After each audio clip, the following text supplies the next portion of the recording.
ကဲဒီနေ့ကတော့ချက်စုံလေးကြိုက်တဲ့မလာရင်ကောင်းကောင်းရတဲ့ဆိုင်ကိုသွားနေပါတယ်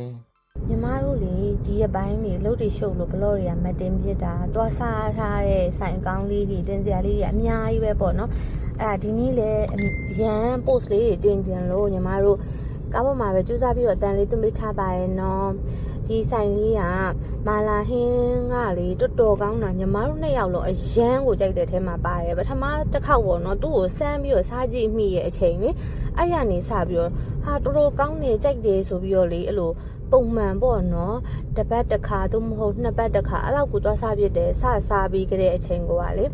နောက်ပြီးတော့သူ့ရဲ့အဲ့မာလာဟင်းအရသာလေးဟိုမန္တလေးမှာစားခဲ့တယ်လို့မျိုးလေမန္တလေးမှာရရမာလာဟင်းကောင်းကောင်းအရသာလို့မျိုးလေးရရပေါ့နော်အဲ့လိုပဲဒီမာလာဟင်းကောင်းလို့ဆိုပြီးတော့နောက်ထပ်မာလာဟင်းလေးရမ်းနေမကြည့်ရန်ကုန်ကတစ်ဆိုင်ကိုသွားဖို့တဲ့ဒါပေမဲ့ညီမတို့ကြိုက်တဲ့ taste မဟုတ်ဘူးပေါ့နော်ဒီဆိုင်ကကြတော့ညီမတို့ကြိုက်တဲ့ taste ပေါ့နော်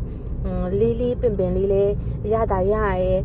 ဆက်လေးလေးရရဲညီမတို့ကကြတော့အဲ့လိုလေးအငန်းနေအဆက်တွေကြိုက်တဲ့နှစ်ယောက်ဆိုတော့လေ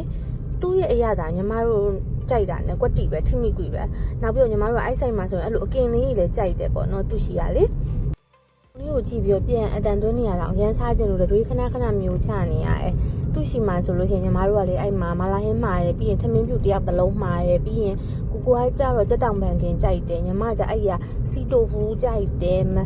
မပါမဖြစ်ပေါ့နော်ပြီးရင်မှုအကင်လေးတွေမှာရပြီးရင်နှစ်တရာတီးလို့ရုံးပတိတီးလို့အဲ့လိုလေးမှာရပေါ့နော်စီတိုဘူးကြိုက်တဲ့သူဆိုလို့ရှိရင်လည်းအမလေးအဲ့လိုသူ့ရဲ့အချင်လေးနဲ့ထမင်းလေးနဲ့ဆိုင်အရန်ကောင်းတာဟိုလေသူများတွေပြောနေအချင်ကအသက်ဆိုတာလေအဲ့ဒါတကယ်အဲ့ဆိုင်ကအချင်အသက်ပဲ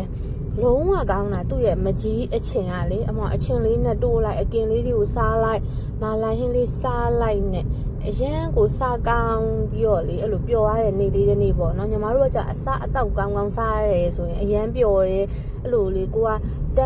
တန်ကြီးပေးပြီးတော့တို့မဟုတ်ပေါ့နော်တန်ကြီးပေးပြီးတော့စားတဲ့အချိန်မှာစားတောက်လေးတွေကမကောင်းဘူးဆိုရင်လေအဲ့လိုလေစိတ်ကမပျော်ဘူးမကြည်တော့ဘူးအဲ့လိုမျိုးဖြစ်တဲ့အထက်မှာပါတယ်အဲ့လိုမျိုးစားပြီးပြီဆိုလို့ရှိရင်လည်းလေအစားအသောက်ကောင်းလေးပြန်စားပြီးတော့ပျော်အောင်နေလိုက်ရတယ်ဒီနေ့လေအဲ့လိုလေကိုစားတောက်လိုက်လို့မကောင်းဘူးဆိုရင်တော့ကောင်းတာလေးနဲ့ပြန်ပြီးတော့ဖြေရတယ်ပေါ့နော်အစားတောက်ကလေးကိုအဲ့လိုချစ်တာပါဒါရီဆိုလို့ရှိရင်တကယ်ကောင်းလို့ပြောတာဒီဆိုင်ကလေမလာဟင်းအရန်ကောင်းနေသူ့ရှင်အချင်းလေးကိုကြည့်ပါအဲ့မှာအချင်းလေးကအသက်အဲ့ဒီလိုမျိုးစီတုတ်ဖူးလေးနဲ့တို့ပြီးတော့စားအရန်ကောင်းတာပါဘယ်ဆိုင်လေးလဲဆိုတော့သိရမလားကဘာကြီးဖျားလက်မပေါ်ယူနမရှင်တစ်ခါတော့သက်သက်ကြည့်ပါဦးเนาะအရန်ကောင်းလို့ပြောတာပါဆုံးတိကျရှုပေးလို့အားလုံးကျေးဇူးတင်ပါတယ်ရှင်ဘိုင်ဘိုင်